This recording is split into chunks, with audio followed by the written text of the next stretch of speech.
Don't make that a thing. We're not making that a thing. Pavano and Pavano. No, it's Pavone. Pavone. Exactly right. That's how unwanted nicknames start. And real quick, we have to say it is pronounced Josue for everyone in the comments who's saying we're pronouncing it wrong. Correct? That's true. That's true. Thank you. Yeah. Thank you. Jose Pavano. It's Josue Pavone, people. Get used to it, okay? Get it right.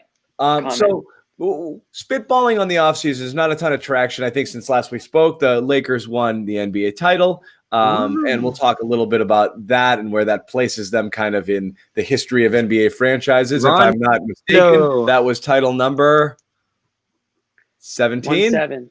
If we'll get into it, but if you count some other questionable titles. So. Okay. We are counting the 10, 11 years that Red basically bought the NBA, right? So I mean, right. There's a lot to digest there. Yeah, we don't talk the ice capades, whatever the hell it was called.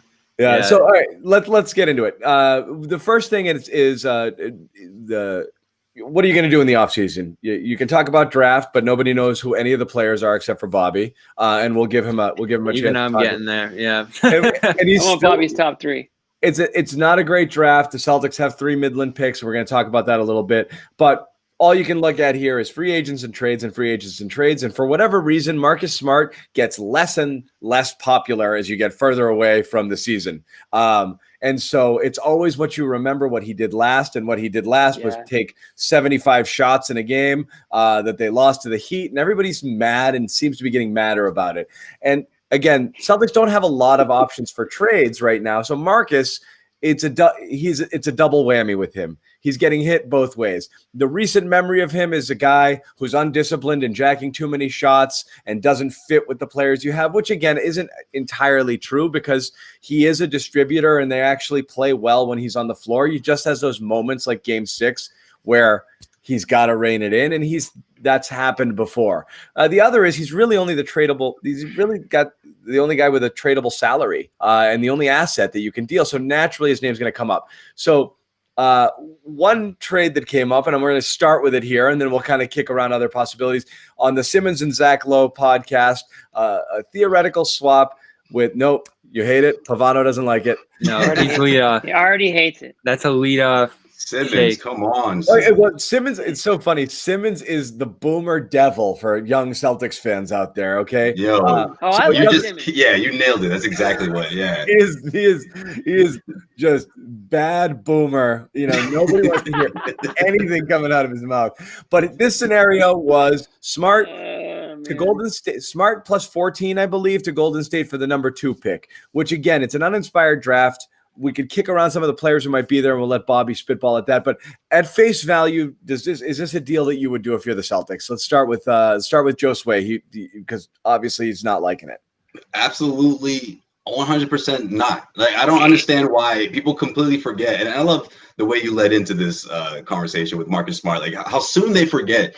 Do we forget the old Marcus Smart? Like, that was the guy that's all of a sudden returned and he's like characterized as being that guy just because he had a really, tough series. Let's face it. Yeah, of course. He jacked up shots. He, poor decision-making down the stretch. Yeah, all that, all the above. But I mean, overall, all season long, he hasn't been that guy. He's come a long way from jacking up shots and just taking terrible opportunities, and I just think everyone is just sort of giving him a bad rap. This is a huge part of the Celtics identity. And if the Celtics aren't drooling over a top 2 pick that they really think they could plug in and make an immediate impact, which I just don't see it, honestly, that someone that can really that's worth giving up someone like Marcus Smart and giving him up just like that. Like, I just think he's just too valuable to throw in a trade like that for someone that you're not 100% sure is going to fit and put the Celtics over the top. If it's not putting you over the top, then I don't want to hear the proposed deal. And most of these deals have been so bad. I mean, this one isn't up there, but like, people are just throwing Marcus Smart in trades that he just doesn't belong in. It's been ridiculous. In a different draft, the idea of trading up into pick number 2 would be very enticing. In a different draft, right? I'm still, call me a sucker. I'm still looking at, like, you have your pick of everybody but one player. That just means you got to just nail one. And it's just it's enticing for me. To go up that high in the draft is enticing, even if. Well, this is the thing with rookies, they need time, and time could be more than a year. We think of a James Wiseman. Yeah, you're going to take a step back. Yeah, and that's the thing about trading any one of the pieces on this team, and it's fun because the idea of mixing things up and shaking things up is always intriguing. But ultimately, the Celtics, looking back toward 2015 now, and Marcus Smart being the center point of that, have developed year in and year out, progressed. Besides 2019, we all know what happened there.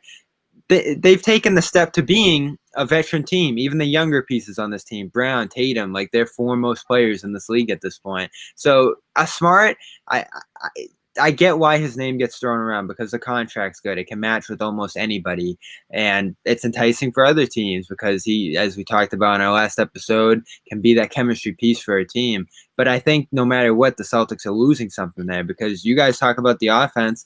What about the defense? He was just all defense, had one of the best defensive seasons of his career, and that's as critical as anything for a championship. And he's going to be on the bench. I keep saying this. If the team's healthy, he'll be a bench player, and if they're not, they're screwed anyway. As an aside, I'm going to say this about Marcus Smart and defense, okay? And the conversation doesn't have to go here, but I love what he does, on the defensive side of the ball, and he makes plays and the whole winning plays thing. But honestly, he's not a great on-the-ball defender against quicker guards, and he gets eaten alive. He gets eaten alive in those matchups. But team defense and team defense, team defense is right. That energy is contagious, John. Let's face it. He's made some other defenders look way better just from being out there. The team defense is great, and he does make plays all over the place. And the energy and the attitude, absolutely boxing out. I think but his individual on the ball defense, when you're stop that guy, when that guy's one of these quick, jukey guards, he's not able to do that. Right. So that to me, it's different if you can neutralize those guys, a Murray, a Booker, and again, you're not facing these guys left and right. But I think he struggles with a lot of these players. So separately, Jimmy, your thoughts just initially. And again, what's funny is, this trade was laughed off as something the Celtics would never in a million years think of. So people are so adamantly against it. I don't think it's a total slam dunk. No, do you? No, listen, I think when Danny Ainge is interested in a draft prospect, we usually hear about it, right? One way or another through the grapevine. We know, he's either showing up to some sort of, tournament, game, event, whatever. We kind of hear. I haven't heard that about any of the players in this draft. I mean, specifically with this draft, it's not a deep draft. We know that. But in terms of Marcus Smart as the trade chip, I'm not against that. Now, I'm not actively shopping Marcus Smart, but I understand if I'm the Celtics that if I want to improve my team in one aspect, I know I'm not trading Tatum. I know I'm not trading Brown, right? Those are the two untradables. I'm not sure what you can get for a Kemba Walker trade. We're going to talk about Gordon Hayward, but on the last year of his deal, you're pretty limited there. Marcus Smart gives you value not only from what he can provide on the court, but what his contract is. So if you're looking to improve in one area, Marcus Smart is a valuable piece and an asset that a lot of teams would be interested in because of all the reasons you guys talked about why you don't want to trade him. How he is on defense, team defense, what he brings to the team, his intensity. He's a veteran in this league now, believe it or not. And I think he can help a winning team. So why can't he help the Celtics? Well, he can. He has. And I think maybe his role obviously changed in the bubble when Gordon Hayward went down and he was doing a lot more than what maybe we wanted to see him do. And it's give or take with him, right? I mean, his gift is his curse at times. And I think, like John said when he first started off the video, it's Marcus Smart's very what have you done for me lately? So the last thing to remember about Marcus Smart is the shot checking. But there are some games when he's diving over the court and he makes the crazy pass or the big rebound. He is a versatile defender, but he's not a shutdown defender like John said. But let me ask this, okay? Because this is what's funny. I love these. I remember at NBC, we did a segment back with potential trades. This was the year that they picked Tatum, and they had the number 1 pick, and it was okay, you want to trade up and get Leonard, you want to do this, you want to do that. So came up with a bunch of trade hypotheticals. And my favorite thing about that segment was both sides were furious saying they would never do it. Okay. That's this trade, right? And that's this trade. Yeah. The Warriors are like, are you freaking kidding? And that's the thing about this You're going to draft. give the number 2 pick for this friggin' Hammenegger, who, 34% 3-point shooter, who plays some defense, a gritty glue guy. I don't want that. I want stars.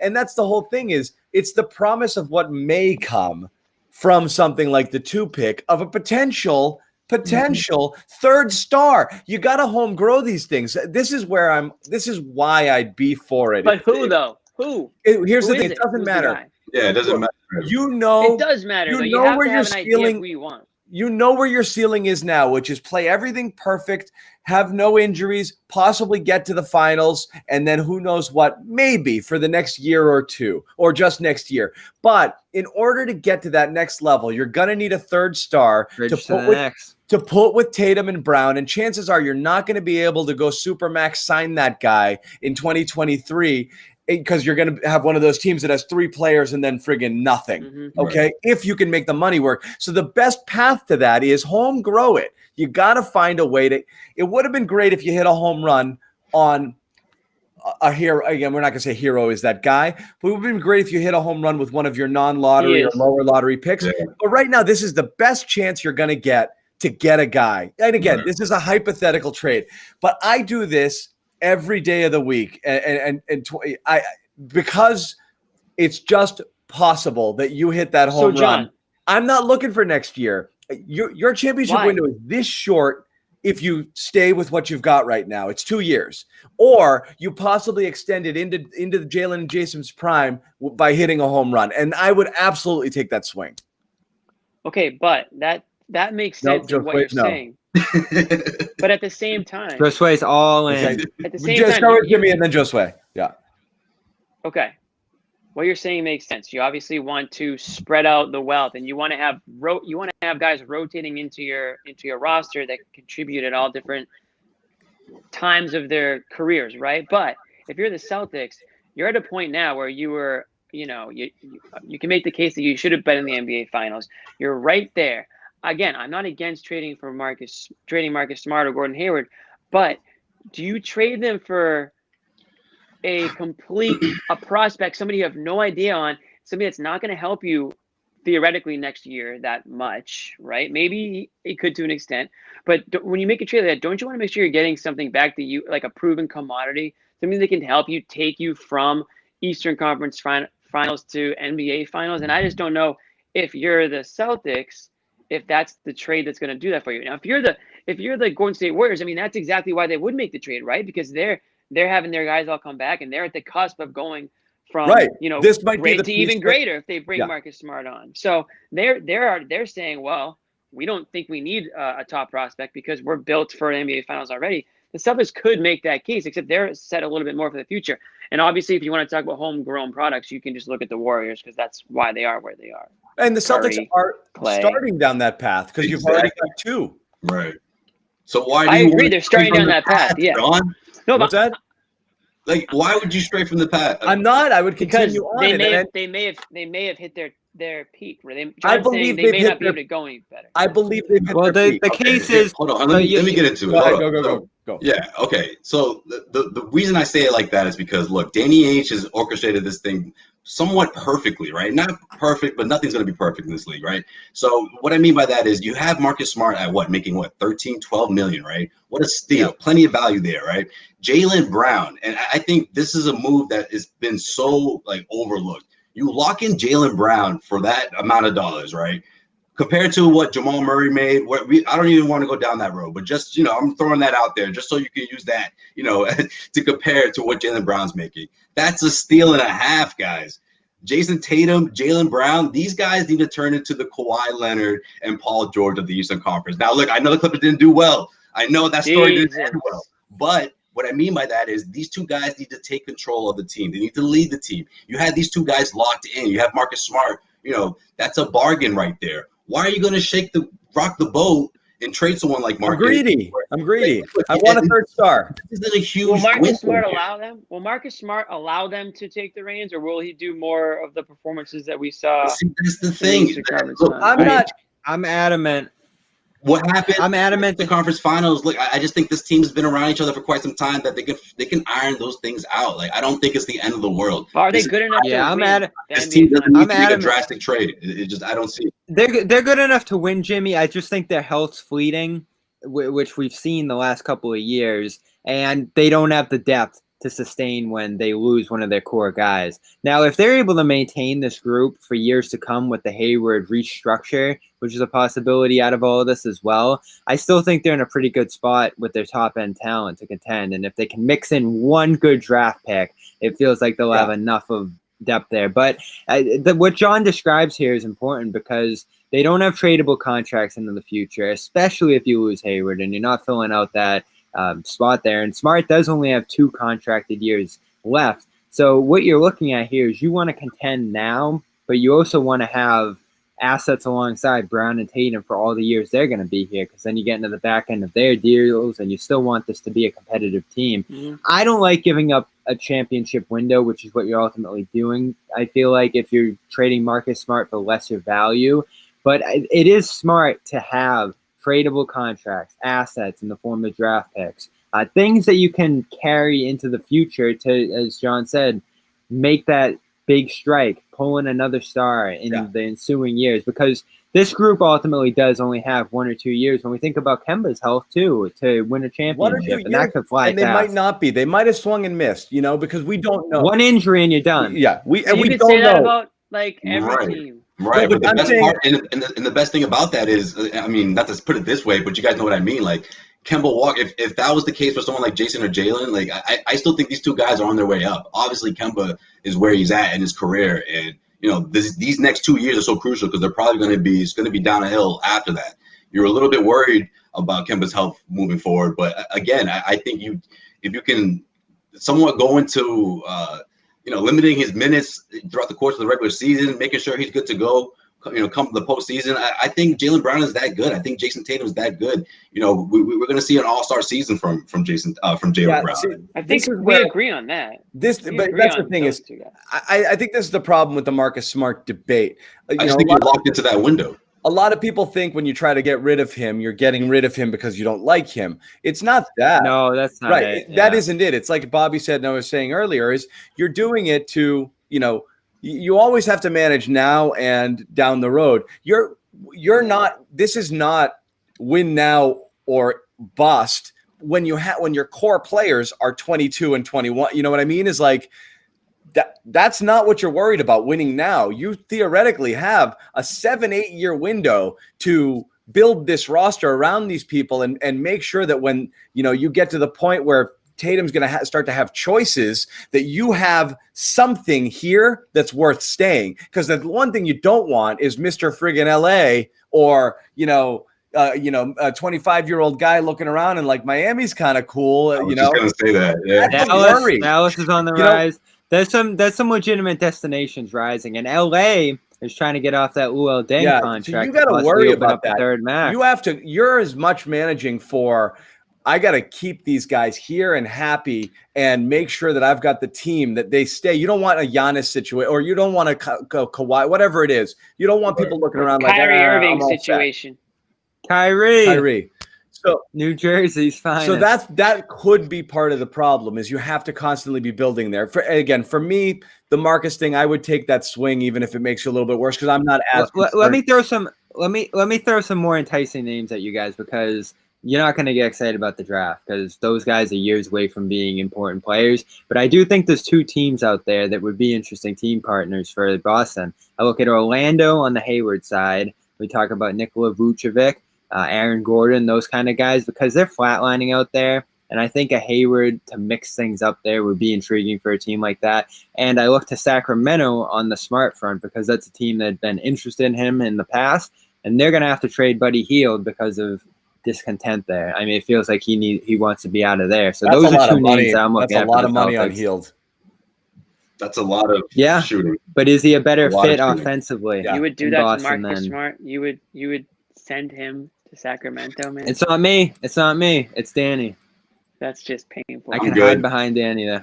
You're good with both of those. All right. Well, I mean, those are the kind of names that I think can at least maintain the Celtics status if they're moving on from either one of those guys. It sounds because like they're good Joe enough. Sway wants to retire Marcus Smart's number next year. He won't entertain Not yet. Marcus Smart. No, I'm just kidding. No, man, I like Vucevic. Don't get me wrong. I mean, I like Vucevic a lot, but if you're the Magic, I don't know. I don't know if you're eager to push that button and you're thinking Gordon Hayward is going to be, if this was a couple of years ago and all injuries aside, maybe. But now, I mean, he's 30. Not to say that he's older, but all these injuries. I mean, teams are just scared of him. I honestly believe for real. You wouldn't go Anthony Edwards at the 2 pick there? No? I don't like him. Okay. Is there anyone that you guys? Wiseman seems to be the consensus, but he's probably not NBA. He's going to be a year or two. That's how bigs go. Yeah, and especially a big take time to play develop. a lick last year. Yeah. He shows a lot of promise in the way the big out there in Phoenix did, but less refined to me. And he's going to need some work. He's going to need some smoothing over. Like he honestly would be good for Golden State because they have more of a system around where he won't have to do as much. He can just play 18, 20 minutes a game. And in Boston, they'll be counting on him as the starter. So that wouldn't be ideal. All right. Well, so Marcus, again, that's not going anywhere. It's going to keep getting talked about, the merits of doing so, and you're going to hear a bunch of different scenarios on that. Bobby touched on Hayward, so I do want to pivot there, okay? So here's the Celtics Gordon Hayward conundrum. Is likely he's going to opt in for $34 million because he can't really not, this market, the uncertainty. 36, I think, right? Yeah, I mean, that's huge. Okay, so yeah, he's going to take that 30. Yeah. But this is going to create a problem for the Celtics because if he opts in and then walks, they lose it. They lose the space. They lose the asset. They just comes off the books and they can't re-sign a player at his level. So that's a major risk here for the Celtics, almost to the point that I personally believe, and you might have to, this is what we're going to debate here. If he opts in, I think the Celtics have to trade him, even if it makes them worse. And again, this goes back to the whole asset conversation of losing, or the other, and Bobby alluded to this briefly, is restructure. So that's what we'll throw out here. Let's go on the scenario that Gordon Hayward does in fact opt in, which everyone expects he will do. And he does not. One, do you want to restructure him for like a 3-60, 3-65, whatever it would take to get him back? Or would you rather trade him and try to roll it up into something? And again, we've heard that Indiana scenario a bunch of times with Oladipo and or Turner. Throw some picks in, make the money work, and see what happens. So, Jimmy, start with you. What do you think? What do you want to see happen here? Well, like Marcus Smart, I think Gordon Hayward is expendable. So I'm certainly not just going to say, no, you have to figure out a way to get this guy back and restructure his deal and sign him to a 3-year extension. I mean, you want to talk about injuries, we all know the story with Gordon Hayward in Boston. So I don't, weirdly enough, I wouldn't call him injury prone. I think a lot of his injuries have been fluke, but I'm wondering if that's going to play an effect into how serious the Celtics get with the restructure.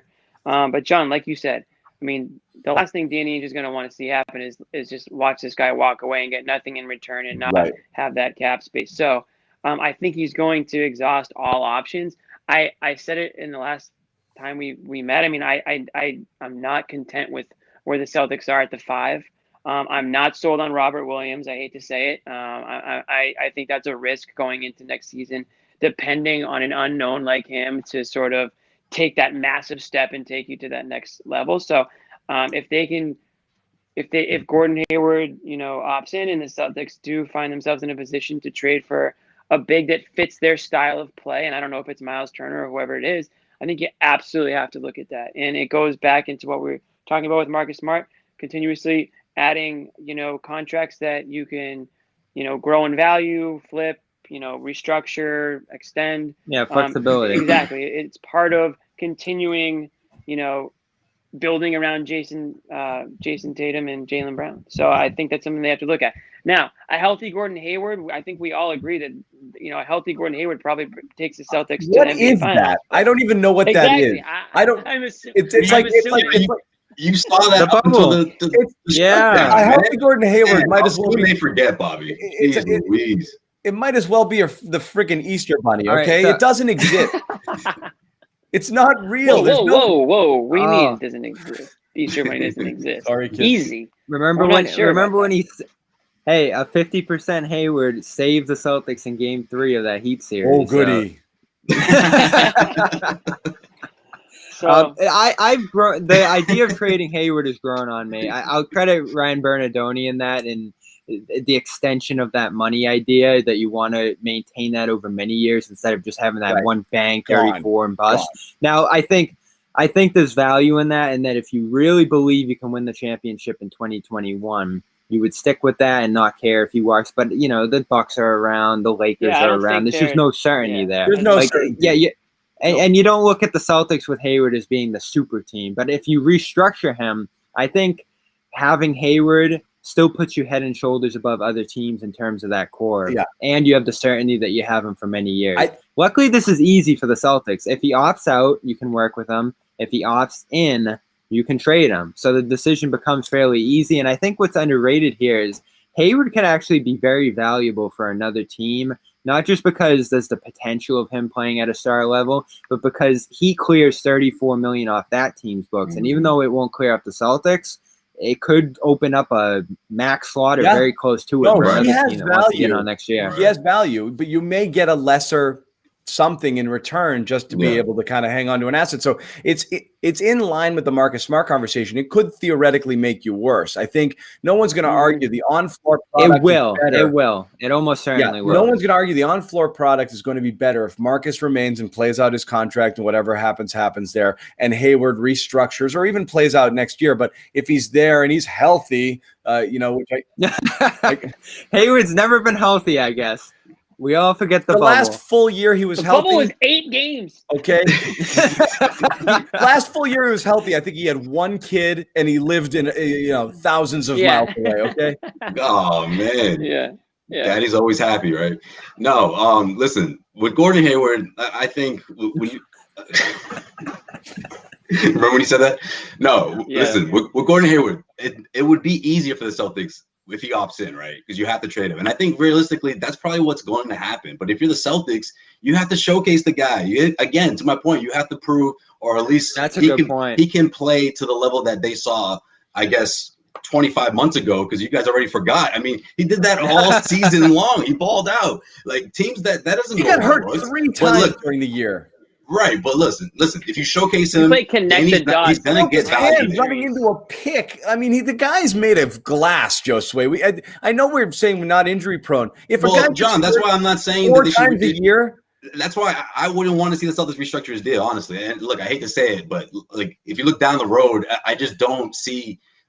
I don't think it's worth it. $20 million per. I mean, if you can get him down lower, because if you get lower than that, maybe. But that's realistically, I see this thing playing out where he opts in because he knows he has to showcase himself, whether it's in Boston or whether it's for another team. And I think if the Indiana Pacers, now here's the only problem with this situation is with the Indiana Pacers, I love Miles Turner. I love that scenario. Oh, I hate him. I like him. I think he would play well at the Celtics. I like the fit. But to your point, John, you lose that trade, but you take it because you want to get some value out of the deal, right? But the thing is, how good are the Pacers going to be come the trade deadline in 2021? I mean, is TJ Warren gonna play like he did in the bubble? Is Oladipo gonna all of a sudden maybe he sticks around and they ball out and they're 4th in the Eastern Conference? And then how eager are they to make a move? But there's always a team at the deadline that's eager, right? But again, I mean, with Gordon Hayward, it's really. I think it boils down to how much how badly do the Celtics want to lose in a trade? Are they going to be stubborn enough to say, you know what, screw it, let's go into the playoffs? If he leaves, he leaves. Hopefully, we can figure something out. If not, the hell with it. Or if you're Danny, you're saying, no matter what, just give me the best offer. See you later, Gordon.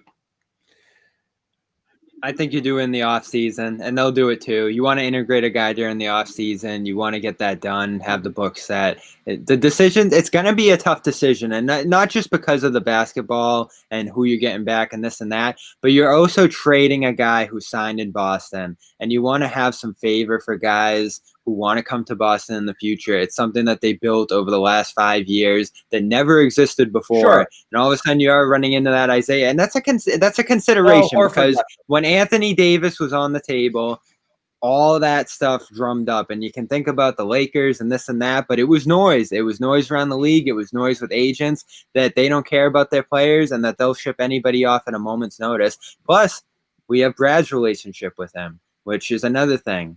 You know, Brad likes having him here, and it's a consideration because you do want to keep Brad.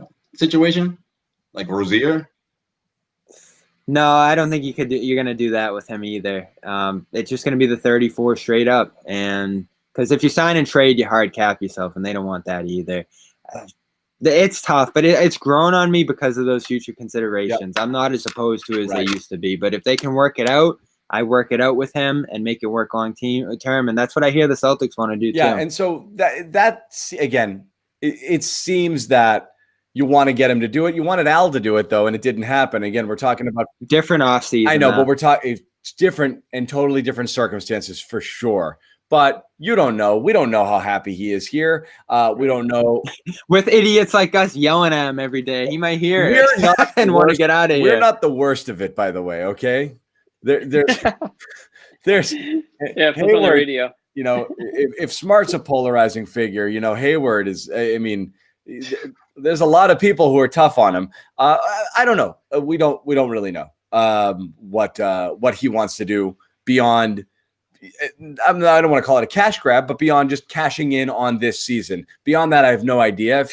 If he's game, I mean, if I'm him, I don't do it. I take the 1 year and I see what happens after that. Right, exactly. I think it's just all but done pretty much, like on both sides. I just think if you're Gordon Hayward, like, why wouldn't you do that? Showcase yourself and just stick around in Boston where you're a contending team on the stage, you know, playing in front of millions.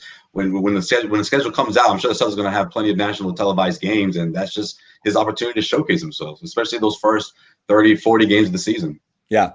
And they can win it all with him. Like, it's a possibility. It's a real possibility if they stay healthy. Yeah, I would honestly consider not letting him play a game until like game 76 of the season.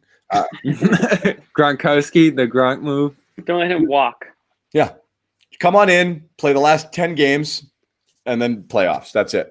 I'd be perfectly fine with that. So the Hayward situation looms, and those are the two big things there. And we talked a little bit about the offseason. I'll hit Bobby up here. We do have the draft picks. You know, trade them. Everyone, look, the likely scenarios are you roll up, move up a couple of slots theoretically to get a guy you like and package picks. Other things you can do, you can throw picks, lower picks in deals with guys you want to essentially give away and convert those into second rounders or something. So say you want to dump Cantor, Ogilvy, and clear those guys out because you just don't want to hold them onto the roster. You could do that. There's stash players there later for sure. Bobby, in your brief, I'm going to give you about 40 seconds to talk about this. No, in your brief study right now, that's how excited John is right now. anybody who jumps at you. I love Devon Vasel, Isaac Okoro. Those are guys that are going to be 14. There at 7. No, I think you can move up to 5 through 7 in the draft with relative ease. With relative ease, there's going to be a lot of teams looking to move back. Maybe, but you'd have to basically you got to send all 3 of those picks. And again, most teams don't want 3 first-rounders in a year, so you actually lose value in doing that. Theoretically, I think you're packaging 2. 14. You could move players. 14 and 26 might not get you to 7. No, I think you'll have to send a player there too. I don't know if it's Langford or some of the other guys. Langford's another Indiana guy that's just ripe on that deal, by the way. You know, and he's gonna miss in the next year too, which kills his value.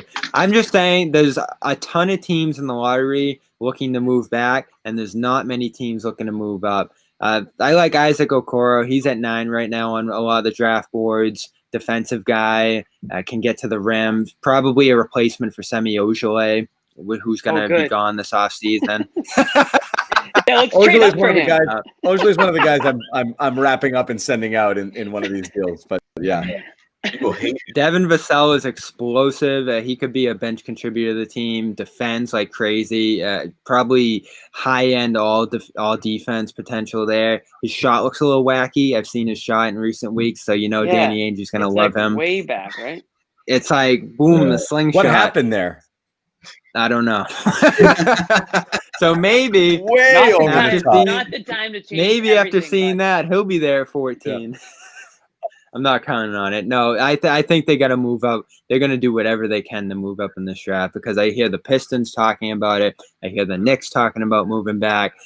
So there are a number of different teams talking about moving back here. Yeah.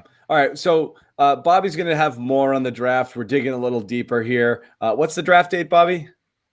November 18th. Okay, so we got a little under a month, and we will ramp it up there. They've got guys in. There's players they're looking at. So I know we're gonna be hearing names pop up, and we're gonna learn a lot more about these guys. Also, as trade scenarios start to pop up, and you start to envision, okay, start looking at that 6, 7, 8, 9 slot. If you do jump in there, who you might potentially get.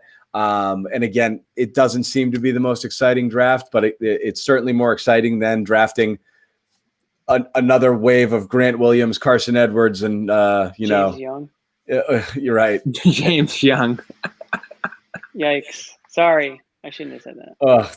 That just took I was thinking the RJ Hunter. Can we get some more names out there? Hunter was There's the RJ. steal of that draft. Juwan Johnson. What about Juwan Johnson? No, man, that's a touchy subject for Celtics fans. Chill. Gershon Yabusele. You don't have to say another Juwan name other than that. Was it?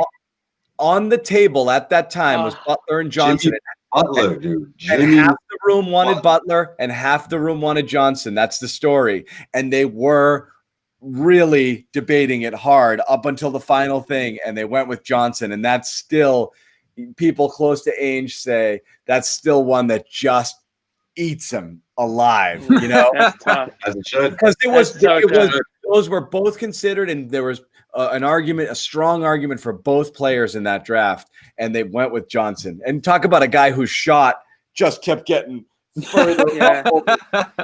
By the time that thing was done, it was like a soccer throw-in, you know? Yeah, What- Amir what Johnson year vibes. Yeah, definitely. What year was Butler? What year was Butler coming out of college? I I'm forget, terrible with but- years. I just remember But this. Johnson was a senior. 09. Like He was 09. I feel I like think.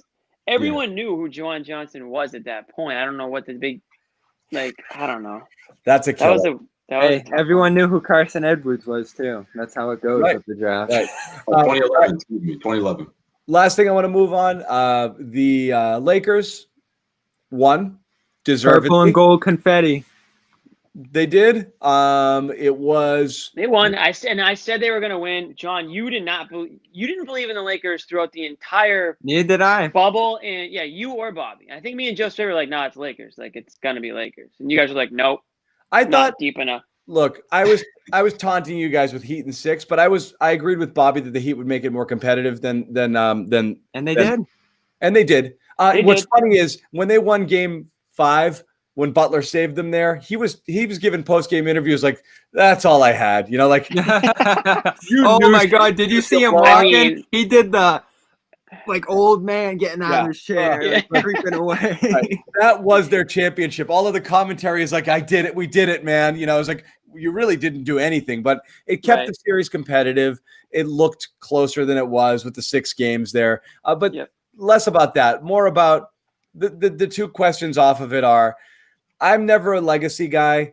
I don't think LeBron to me is no greater for having won another championship here than he would be if he played 10 more years and never won again. He's still the best, or at worst, a fraction behind Jordan, who's ever played. And nothing's going to change it. You keep adding stuff to it. Maybe it makes it easier for people to be able to clearly say he's number one. Because some people really have a tough time saying he's better How than can you Jordan. say nothing he does is gonna Because add he's to the his same legacy? guy to me. The wins are the wins are about the competition, the team construction, the timing, everything that happens there. You know, like I'm not faulting him for running into monster Golden State teams. If he was he was no lesser of a player there when he wasn't And he able to beat win. one, which how much more do you weigh that versus any single one of Well, Jordan's? I'm not counting it against him, but I'm saying he can do more. I don't think he can do anything to hurt his legacy. I think he can cannot. only make Yeah, it he better. cannot. He cannot. Oh, I agree. He missed yeah. the playoffs. If there was anything, it would have been that. I mean, think of it like this. I mean, the way he played this year, and I mean, you could make the case that he was easily one of the best players from start to finish this year in He's the been bubble. MVP of the leagues every year Right. since year 3 here. Okay, he should have 15 MVP awards. It's ridiculous that he doesn't. He's the best player every year, and it's not close. But you're going to follow the analytics or the stats or friggin' great. Giannis is great. It doesn't matter. LeBron's the best player always. And the crazy thing about it to me is that, like, how old is he? 35, right? At 35, and people always want 17 years. People want to compare LeBron and MJ all the time. Michael Jordan at his age 35 season, golfing. He had retired at his age 35 season, and LeBron's doing what he's doing at age 35. So, I mean, I'm not going to have a LeBron MJ debate right now, but I mean, that's one of the things that you could certainly say. He's not human. Yeah, exactly. He's not a regular person. All LeBron did. I mean, LeBron played more years. It's a unique title. It's a unique title. Wait, hold on. I don't know. Bobby, Josue, you're going over each other. Josue, what were you saying? Oh, I thought you were asking for both of us to talk at the same time. No. Just keep interrupting each other.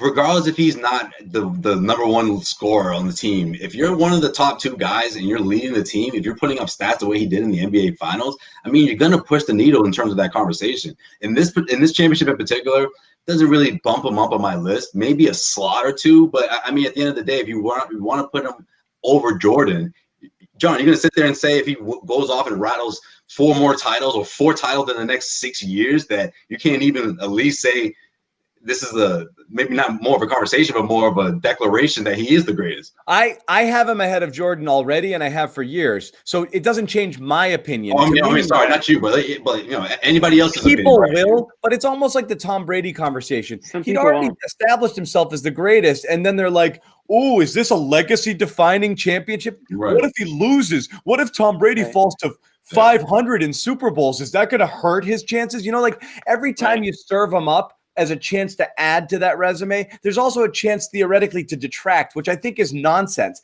If he goes to the finals in the next 3 years and loses them, are we going to start having the conversation about LeBron's a loser because he like what Jimmy said though? He doesn't go down. Like, it doesn't change. No, but he does. I have friends who can't wait to jump on him for any little reason. Anything. They'll never give him credit. They'll say, "Oh, he jumps from team to team. He puts good teams around him. He's lost, as many titles as he's lost." They refuse to give him credit. It doesn't matter what you do. Oh, this is a fake title. Like this title means nothing. Like attention, morons. Getting to the finals and losing is a bigger accomplishment than not getting to the finals at all. And it's like, again, to go to the Brady debate, the Brady versus Montana. Well, Montana's 4-0. That's great. That means he lost in how many other playoff series? And he only got to 4 Super Bowls. Brady's been to a cajillion of them because he wins the AFC. He wins the conference title game. LeBron is there. Wait, so what year? At what year? Which appearance was it? Was the put it over the top for you, John? Which one was it that was like, you know what, man, this is it? 2016 was the big. Who he is. It's just who he is and who he's always been. His total game. His game is nearly perfect. Every single thing that he does. Defensively, his presence, his passing, his rebounding. If he wanted to, if in his athletic prime, if he felt like it, you could take Russell Westbrook double and you could friggin' toss him out the window. LeBron James could have averaged a triple-double every year of his career if he felt like it. Every single year, without question. If he wants stats, he could get stats. If one year he decided, I'm going to lead the league in scoring, I'm going to score 50 a game, he could have absolutely done that. This year, he had his most assists ever. He wants to do at any time. It was almost too easy for him. Like he was passing because he was like, this is going to be boring if I just score all the time. He can do anything. He's always been that guy for me because I think honestly, he could have had whatever he wanted. I'll add this too. The longevity is just unparalleled. We're never going to see anything like that again. The lack of injuries besides 1 year. And I thought what was so cool about this title is the fact that a player like Anthony Davis grew up idolizing him and was able to join him in his prime. And you got the story of him playing on Team USA as a Kentucky player coming into the league. And that set the seeds for him to be able to build that team. That's something people hate about LeBron is that he's orchestrated so many of these teams. But I think especially now that you look at the Lakers and what he's done with the clutch agency, like that's the modern way of winning. That's something that wasn't available to a Michael Jordan. And if Jordan had that possibility, would he have been as good at that, given his ego, given the way he wanted to win? I mean, if there's one thing about LeBron, personality-wise, there is certainly an ego, but game-wise, there is ability to defer to Anthony Davis and the stars around him like you've never seen a star. And people will knock him for that too. They'll say, "Oh, he doesn't want to take the big shot, or he needs ridiculous. Kyrie Irving. He needs." Well, look at what he Wade, needs empowered Davis to Anthony do. Davis. Unreal. No, I agree. That's a really good point. It's impossible to not have an ego when you are. When he was good enough to play in the NBA when he was 15, and it's impossible to not have an ego when you've been the chosen one your entire life, and to have this much of a spotlight on him. I remember, I'm working as a nighttime shift producer at NECN back in the day in LeBron's rookie debut, and we're a Boston outfit. Boston sports station, and I cut 3.5 minutes of highlights from his debut, and people are like, "What's wrong with you?" I'm like, "This guy, is it, man." John put Boston on. I went down a YouTube rabbit hole like not too long ago during the bubble of just LeBron James as a high schooler, and the interviews that he would do. He sounds just like he did then. Televised. Yeah. Oh yeah. But he interviews, if you go back, he sounds just like he did then as he does now. It's crazy. His professionalism when he was 16, off the charts. And I remember after the lottery and it was determined that Cleveland was going to have the first pick, he just went up to the podium with his entire team, his high school team, and we answered the questions. And I think he even said he thinks I'm pretty sure he said he could just start. He said, "I'm probably going to just take the point guard spot." And he's like, "I think Smush Parker's the point guard there, so I'll probably just take that spot." Totally nonchalant about it. It was so perfect. Anyways, to Bobby's point. Oh, I'm sorry. You're gonna go. I was just gonna say we're rambling, but what I was going to say, Bobby brought up earlier how Anthony Davis stated how he's always looked up to LeBron, but Paul Pierce is something similar. He's like, there's really nobody left in the league that will step up to LeBron James. Every player now is a player that looked up to LeBron James and is scared of LeBron James. And maybe you saw that a little bit this year. LeBron was kind of bullying his way, up and down the court at points. And you got a whole new crop. You don't have the Paul Pierces and you had a Vince Carter, but players from that era are all gone, and LeBron's the only one left, and he's still doing his thing. And I think players are a little bit intimidated. Yeah, no, I like what Bobby said about Jordan would have done things probably a similar way if he was playing during this time. I believe in that. But to that point, I think that's probably the biggest reason. If you really boil it down, that's the biggest reason of the debate, right? People on the Jordan side are never, ever, ever going to accept the fact that you can win titles that way. They're never going to accept the fact that LeBron can switch teams and pick, an agent that can bring guys in. Let's face it, guys, 34 years old, 35 years old, a lot of players out there that people just assume wanted to go out and play for LeBron James or play with him, Kawhi Leonard and all these guys. And we found out that wasn't the case. So then, Clutch, did what they had to do.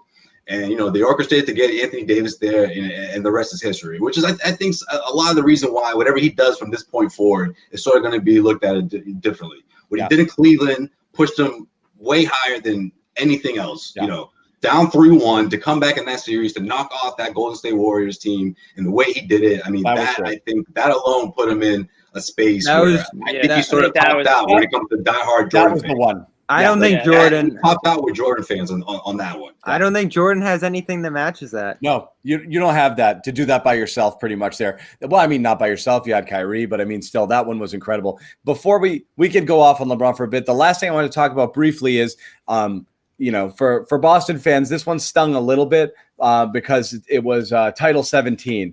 And again, being the old man in the panel, I very well remember winning banner 16 and it being this awesome thing and being so far ahead of the Lakers at that point. It was 16-9 when the Celtics won that title. And granted, the Lakers went on after that and they won in 87, but they've added since then 8 titles. Okay. And the Celtics have had one in 33 years. So it's hard now to, it's hard to make the argument that the Celtics are still the greatest franchise of all time, even though people will want to. Want me to? And certainly when you stack up there was one interesting Twitter debate I saw. Is it possible? Does the all Lakers team beat the all NBA team? And the answer is yes. Let's not forget that the Lakers have the greatest collection of talent historically on their roster. It depends how you want to look at it. You want to look at it pure talent, players, or you're looking at it as impact to the league and impact to the Wilt, Kareem, Shaq, at center. Kobe. Two of those guys is coming off the Magic. bench.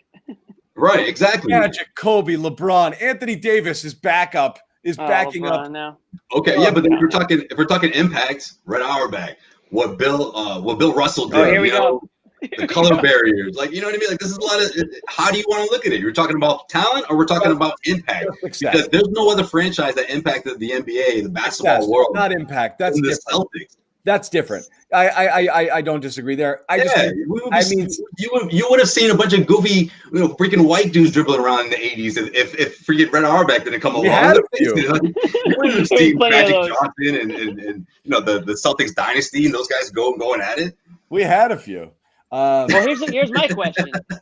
The Lakers have. You know what I mean? No. I'm not saying significance and impact. The Celtics.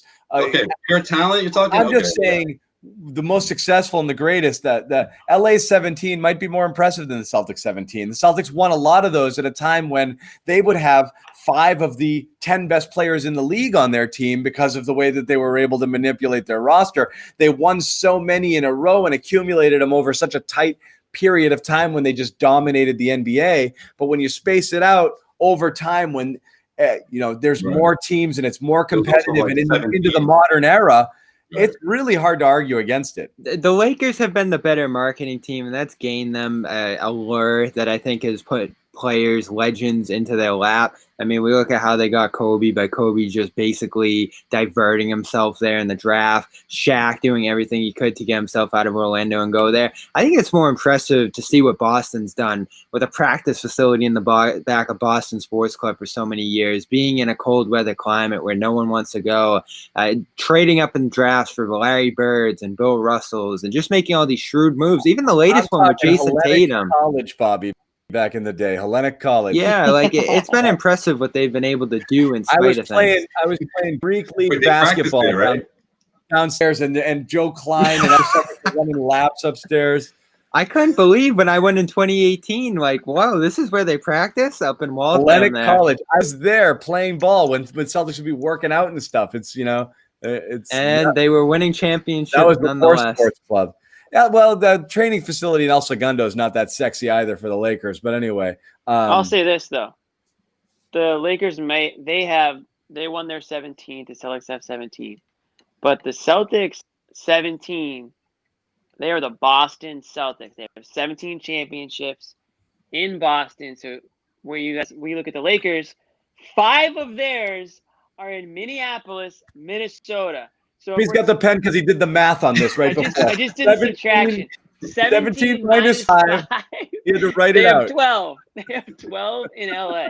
So you can go ahead and talk about organizations and move from town to town. But as far as I'm concerned, the Boston Celtics are still the greatest NBA franchise in existence. You know what? Let's put it like this, okay? Such a homer take. Let's give it to the Lakers. That's it. Right? The Lakers just pushed ahead. The next 5 years, which team is going to win more championships? And I think that's LA. I don't know how you can't say LA. To Bobby's point, the Lakers, right? To Bobby's point, in this whole new universe that we're living in and have been living in, it's just hard to imagine these destination warm weather cities not being the dominant ones in the NBA for years to come. It's amazing Milwaukee struck gold with Giannis and he actually wants to stay, and they're in the conversation here year after year. But I mean, I don't see how this isn't going to be LA, Miami, or New York, Brooklyn for some combination of the next, rest of our lives. I mean, Brooklyn, no, I'm not worried about Brooklyn. Well, the fortunate thing anytime those teams have money, when 3 guys get together because they played AAU ball together, and when Tatum looks at Beal and he says, hey, we're buddies and we have an agent, where do we want to go play together? They're going to be looking at one of the New Yorks, the LA, or Miami. I mean, that's it. Dallas. Maybe Chicago has a little reemergence. Who knows? No. That's it. Those are the spots.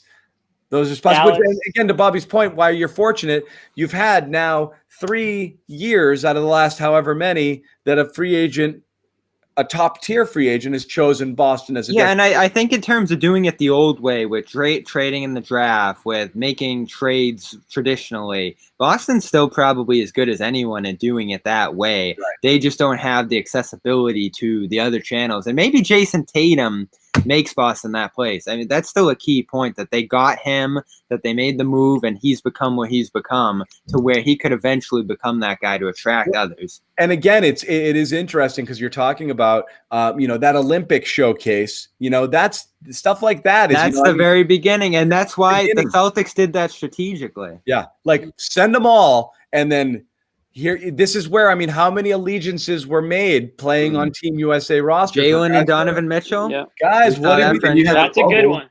That's the thing, though. The bubble happened, and you don't think players were talking to each other. Oh my God. You have no idea. Yeah, that's a good point. So they do have that. That is their drawing power. But we can go in circles on that. There's a ton of stuff. It really is interesting. You're looking at, not just this year. You're looking at next couple of years. You're looking at that 2023 year where you're going to have to do a real roster build to make sure that you're positioned there to have the team and the players that you can surround Jason and Jalen around going into the future. So there's short term, there's long term, there's immediate needs that are all going to be addressed, and a lot of stuff that happens here is going to kind of have ripple effect into the next few years. So it will be interesting when things do get cooking a little bit here in the offseason. But we'll have more to talk about next week. Until then, Jimmy Toscano, Bobby Manning. I got to say your name last, Josue, so I get it right. Don't say it. And Josue Pavon. They need to bring back that meme or whatever that was. Yeah. Not bad, though. That's pretty good. Josue Pavon from heavy.com. Wrapping it up here with the Garden Report. Thanks for